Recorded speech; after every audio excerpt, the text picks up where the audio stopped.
most teens are in their feelings, as we call them. So they're depressed, they have anxiety, ADHD, those types of disorders. Then there are certain teens who are doing perfectly fine. The pandemic doesn't really affect them much.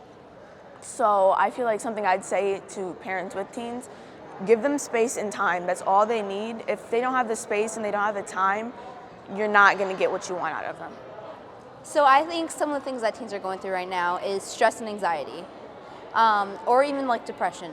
So you have school. School's a lot. And then when you move higher into school, you start getting more friends and relationships become more complicated.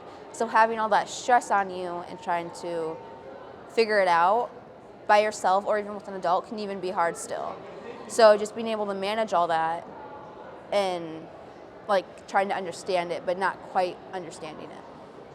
So the rising expectations of academics and the push for more content or more AP classes or more college-bound track has put undue pressure on kids. We've also seen that in the arts and athletics, and we stretch our kids really thin through signing them up for so many things or having to make this travel team or that travel team, and then the stress that comes as young as 8, 9, 10 years old. Kids are getting pressure to specialize into sports instead of doing sports and activities for the joy and pleasure of doing them, for doing it with your friends and having fun and doing that. We've taken the fun out of some of the experiences that kids have both in and out of the classroom.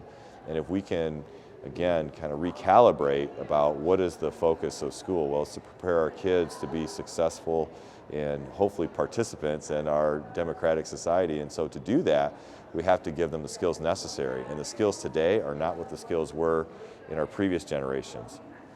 We don't need kids to be vessels of information. They have iPhones or they have the internet to access all that. We need kids to be able to discern information, to be able to critically think about information, to be able to have a dialogue, even with people that we disagree with, because that's what gets us to the best idea, and to understand that healing and meaningful relationships are essential to the success of not just our children, but of our communities. Those are just ideas that I hope that we can move forward.